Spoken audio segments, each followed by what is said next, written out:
Ayo sama-sama kita kawal daripada perjuangan Roy Suryo CS yang ada di pengadilan untuk bisa menangkap dan mengadili Jokowi agar tidak terus merongrong bangsa dan negara kita. Betul. Ini yang bikin gaduh bangsa kita, 3 orang yang ijazahnya nggak jelas. Jokowi ijazahnya nggak jelas. Betul. Gibran ijazahnya nggak jelas. Betul. Rismon ijazahnya nggak jelas juga. Jadi yang bikin gaduh bangsa kita ini orang yang ijazahnya nggak jelas, 3-tiganya. Ini kerok semua ini. Baik, assalamualaikum warahmatullahi wabarakatuh. Alhamdulillahirabbil alamin, salatu wassalamu ala asrofil anbiya'i wal mursalin Sayyidina Muhammadin wa ala alihi wa sahbihi ajma'in, amma ba'd. Para tokoh, para sesepuh, para pejuang, para emak-emak yang sampai saat ini tidak pernah lelah dalam bergerak untuk selalu mengawal pejuang-pejuang yang selama ini masih terus bergerak untuk bisa menegakkan kebenaran dan keadilan di negara kita ini. Walaupun semakin susut, tapi susutnya kita tidak pernah sampai kita meninggalkan ghirah perjuangan itu. Ya, saya melihat masih banyak mereka yang di luar sana sebetulnya ingin bergerak, cuma mereka menunggu arahan, menunggu komando, menunggu instruksi yang sampai detik ini mungkin masih dikonsolidasikan. Setiap saat, setiap hari kita mendengarkan berita, membaca berita, dan hampir setiap kita baca berita pasti terasa hati kita deg-deg, deg-deg plus deg-degan.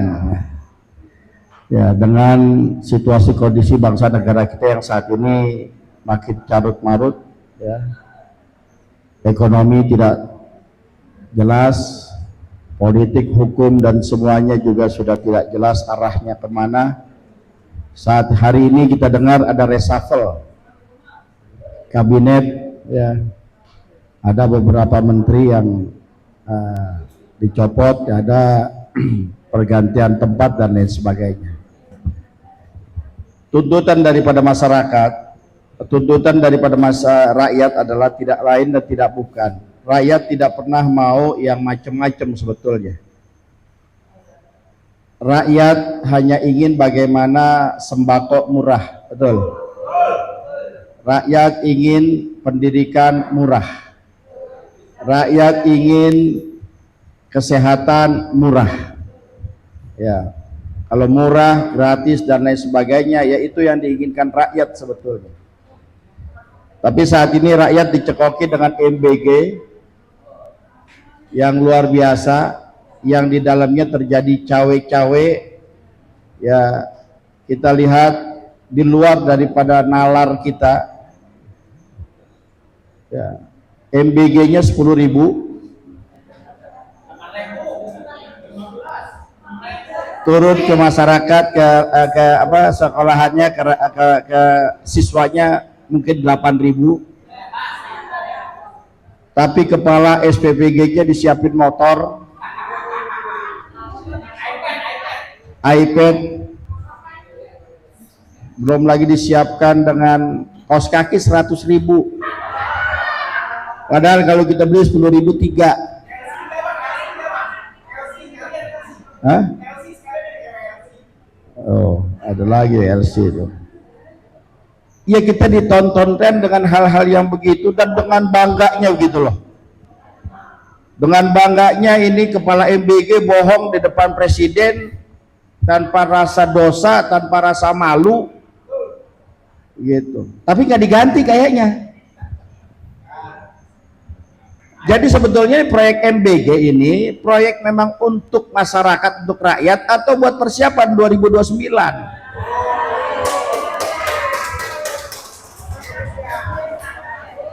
Jadi kita dicekokin terus dengan MBG. Semuanya disuruh efisiensi kecuali MBG.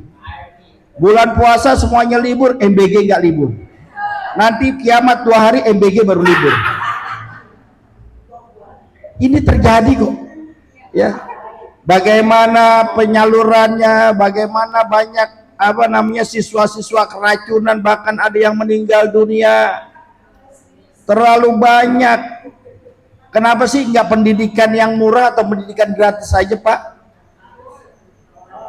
Bapak berharap MBG ini bisa memperbaiki gizi daripada anak-anak kita. Sementara yang diberikan kepada anak-anak kita tidak memenuhi gizi. Terus berharap nanti berhasil di 20-30 tahun yang akan datang. Sementara yang diberikan gizinya begitu. Coba kalau dari sekarang pendidikan gratis, kesehatan gratis, maka bisa dipastikan ke depannya sudah tidak ada lagi rakyat Indonesia yang tidak sekolah, yang tidak kuliah. Karena apa? Semuanya gratis, betul. Tapi sekarang semuanya terlalu mahal. Ada yang janji kalau partai ini menang, maka BPJS akan gratis. Jangan kata gratis, bayar aja. Ribetnya luar biasa. Bagaimana gratisnya? Bayar saja. Negara masih utang triliunan. Bagaimana kalau digratiskan? Ini banyak yang tidak masuk akal lah semua. Maka dari itu, para pejuang, jangan pernah lelah, jangan pernah merasa letih, jangan pernah merasa kita mundur ya dalam menegakkan kebenaran dan keadilan di negara kita ini. Kalau bukan kita, siapa lagi? Kalau bukan kita, siapa lagi yang peduli akan nasib bangsa kita ini? Ya, para pejuang kita, para founding father kita, para syuhada kita yang sudah memerdekakan bangsa negara kita dari berbagai macam penjajahan. Para pahlawan kita tidak mengharapkan dia mendapatkan bintang jasa, dia tidak mengharapkan bintang kehormatan, dia tidak mengharapkan mendapatkan bintang Mahaputra. Para pahlawan kita hanya mengharapkan Indonesia terbebas dari penjajahan, merdeka, berdaulat, adil dan makmur, rakyatnya sejahtera. Hanya itu. Tidak banyak yang diharapkan oleh founding father kita, tidak banyak diharapkan oleh pahlawan kita, cuma ingin Indonesia ini merdeka, jauh daripada segala bentuk penindasan, jauh daripada kesengsaraan, jauh daripada penderitaan. Kenapa? Karena para pahlawan sadar bahwa Indonesia diberikan kemerdekaan, Indonesia diberikan kekayaan yang amat dahsyat dari Sabang sampai Merauke. Coba apa yang tidak ada di bangsa Indonesia saat ini? Kekayaan alamnya luar biasa. Tambangnya, nikelnya, boksitnya, batu baranya, emasnya, uraniumnya, semuanya ada di bangsa Indonesia. Apa yang tidak ada? Kekayaan pertanian, palawija, hutan, dan lain sebagainya. Belum lagi kekayaan-kekayaan yang ada di laut. Siapa bilang Indonesia miskin? Siapa bilang Indonesia ini tidak mempunyai kekayaan? Indonesia amat dahsyat, tapi 60% daripada rakyat Indonesia saat ini berada di bawah garis kemiskinan. Ini ada yang salah dalam pengelolaan kita berbangsa dan bernegara. Sudah cukup, apalagi kawan-kawan perjuangan Forum Komunikasi Diaspora Indonesia yang ada di luar negeri ini, mudah-mudahan bisa memberikan sumbangsihnya, pemikirannya buat kemajuan daripada bangsa Indonesia ke depannya. Jadi jangan sampai pernah jiwa idealisme, nasionalisme Anda, walaupun Anda ada di luar negeri sana, tetap cantumkan nasionalisme di dalam dada Anda. Tapi kan kadang-kadang ini di dalam negeri sendiri berbeda. Orang yang mempunyai kepintaran, orang yang mempunyai daripada legitimasi pendidikan yang luar biasa, mampu, tapi di Indonesia ini nggak dipakai. Indonesia kadang kita nggak diakui orang-orang seperti ini. Bagaimana ada masyarakat kita yang bisa bikin BBM sendiri, tapi tidak diakui hanya karena birokrasi perizinan dan lain sebagainya. Di Aceh ada seseorang petani yang bisa mengembangkan daripada hasil taninya. Hasil taninya berupa padi yang begitu luar biasa, karena tidak ada izin, karena birokrasinya. Sang pencetus tersebut saat ini sedang ditangkap. Belum lagi mereka yang mempunyai pemikiran-pemikiran yang luar biasa. Motor listrik saja sudah ada yang bisa di Indonesia bikin. Jangankan motor listrik, dulu alumni-alumni yang mereka dididik oleh Pak B.J. Habibie, sudah ada yang bisa membuat pesawat, tapi mereka tidak bisa mengembangkan daripada pemikiran-pemikirannya, terkooptasi dengan berbagai macam aturan-aturan yang tidak jelas. Jadi orang-orang cerdas di Indonesia banyak, orang-orang pintar di Indonesia banyak, cuman birokrasinya ini yang masih belum bisa untuk menyesuaikan apa yang ada. Maka dari itu kita berharap Presiden Prabowo bisalah untuk bergerak, untuk bisa menuntaskan problema bangsa ini, untuk bisa menyesuaikan lagi keadaan pada bangsa ini. Percuma kita ngikut BOP kalau sampai saat ini penjajahan di Israel, penjajahan di Palestina, penjajahan di Lebanon, penjajahan di negara-negara kita punya sahabat masih terjadi. Percuma kita masuk daripada non-blok kalau kita tidak bisa menjadi negara yang berdaulat, padahal kita ada pionir daripada non-blok tersebut. Tapi ketika sudah masuk BOP, sudah tidak bisa lagi kita dianggap sebagai negara yang non-blok, yang netral, yang bisa untuk mengikut peraturan-aturan dunia dengan politik bebas aktifnya. Maka dari itu sekali lagi, pada para tokoh, para jenderal, para purnawirawan, para tokoh-tokoh agama, ulama, kiai, habaib, para insan pers, baik YouTuber dan lain sebagainya yang masih mempunyai jiwa nasionalisme, yang masih mempunyai idealisme, ayo sama-sama kita kawal daripada perjuangan Roy Suryo CS yang ada di pengadilan untuk bisa menangkap dan mengadili Jokowi agar tidak terus merongrong bangsa dan negara kita. Betul? Ini yang bikin gaduh bangsa kita, 3 orang yang ijazahnya nggak jelas. Jokowi ijazahnya nggak jelas, betul. Gibran ijazahnya nggak jelas, betul. Rismon ijazahnya nggak jelas juga. Jadi yang bikin gaduh bangsa kita ini orang yang ijazahnya nggak jelas, tiga-tiganya. Ini kerok semua ini. Ya Allahu Rabbi. Ya. Coba kalau Jokowi benar punya Jokowi, benar punya ijazah asli, tunjukkanlah. Ini ijazah asli saya. Andaikan benar, saya rasa Bang Rismon kah, Dr. Tifa kah, mereka akan ikhlas di penjara, betul. Rustam akan ikhlas di penjara, nggak apa-apa. Kenapa? Karena kita ingin membuka kebenaran itu yang hakiki. Seorang pejuang pantang mundur walaupun di penjara. Saya mengatakan 4 falsafah seorang mujahid. 1, ketika dia difitnah, hal biasa. Ini falsafah mujahid nih. Difitnah hal biasa. Ketika kita melakukan satu kebenaran, difitnah ini, difitnah itu, selama kita menjalankan kebenaran, jangan dengarkan fitnah itu, teruslah bergerak. Difitnah hal biasa. Di penjara, andai dia di penjara, ujlah menyendiri. Ketika seorang aktivis, seorang mujahid, imam-imam kita dulu semua banyak yang di penjara, Imam Ghazali dan lain sebagainya banyak yang di penjara, termasuk di Indonesia ini ada Buya Hamka yang dipenjara oleh sahabatnya sendiri, Bung Karno. Sampai Bung Karno berpesan, andaikan aku mati, aku ingin yang menyolatkanku adalah Buya Hamka. Buya Hamka tidak dendam. Walaupun dia di penjara.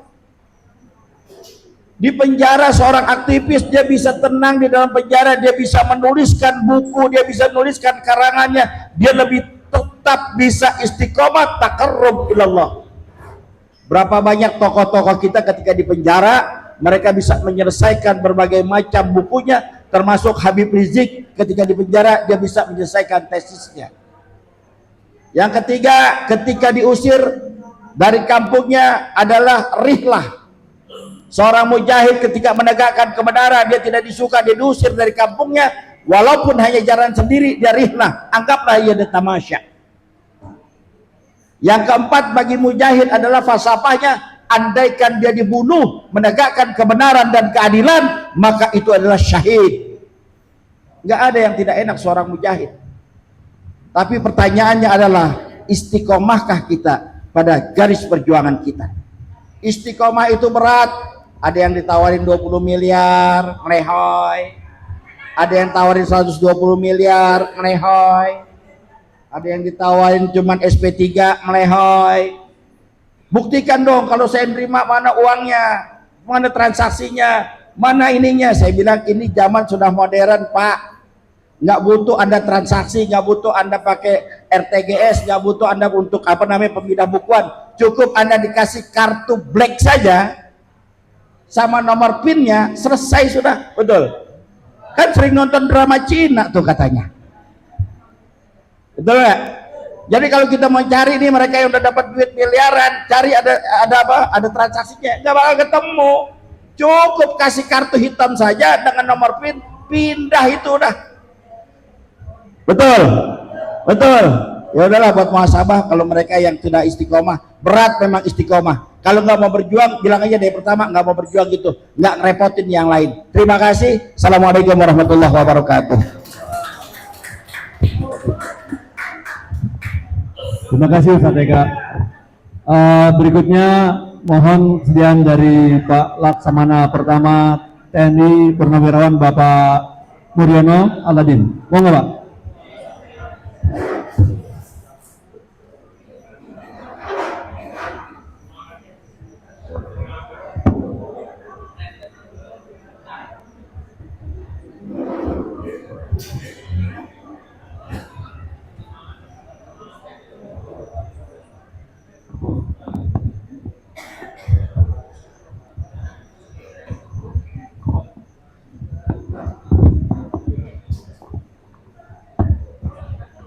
Baik, Assalamualaikum warahmatullahi wabarakatuh. Bapak-bapak, ibu-ibu sekalian sangat saya hormati. Mohon maaf saya tidak menyebut satu persatu. Saya datang kemari atas undangan Pak Agus Yunanto dalam rangka press conference Forum Komunikasi Diaspora Indonesia, di mana pada kesempatan press conference tersebut FKDI juga menyampaikan atau mendeklarasikan 8 tuntutan. Ya Pak, betul ya? Nah, saya baru baca 8 tuntutan tersebut. Ya, ini mohon maaf Pak, ini 8 tuntutannya terlampau halus Pak. Ini kepada pemerintah seperti ini kita harus keras Pak. Kalau nggak keras nggak didengar, keras saja nggak didengar, apalagi halus. Tapi walaupun demikian, apa yang disampaikan oleh 8 tuntutan dari teman-teman FKDI ini patut kita dukung, karena semuanya adalah memang arah tujuan kita semua ke sana. Hanya ada satu kurang ya Pak. Kurangnya apa? Kurangnya tidak ada majukan Gibran.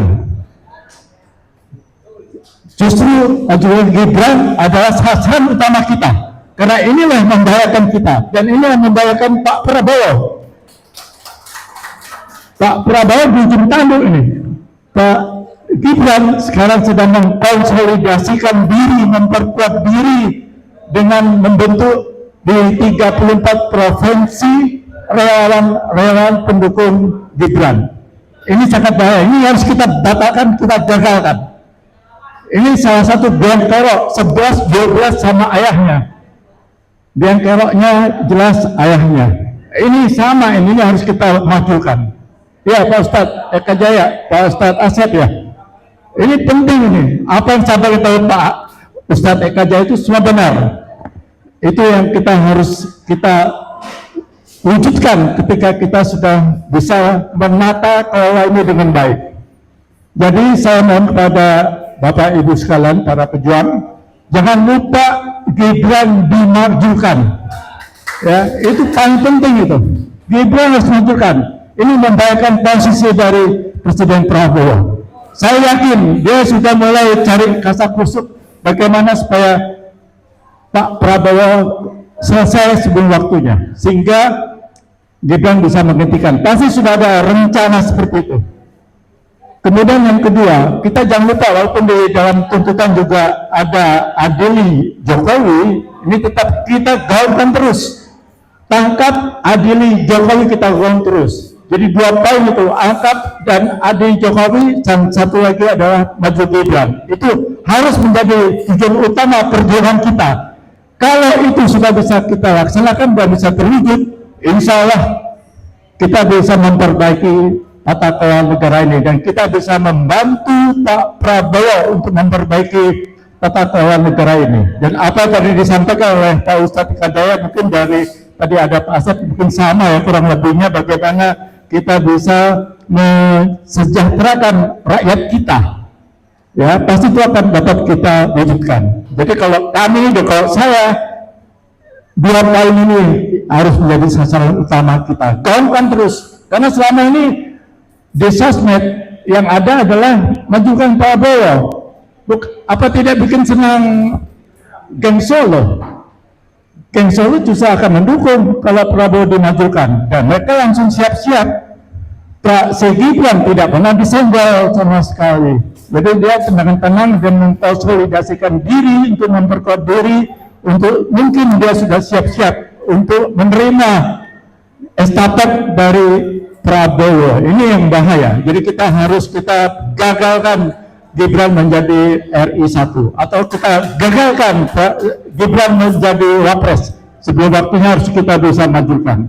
Saya tidak banyak yang ingin saya sampaikan, bahwa baik kami dari GMKR maupun dari FPP TNI tujuannya sama kita semua. Kita yang berada di sini satu tujuan, satu irama, dan satu wawasan yang harus kita perbaiki tata kelola negara ini. Demikian dari saya, singkat saja. Wassalamualaikum warahmatullahi wabarakatuh.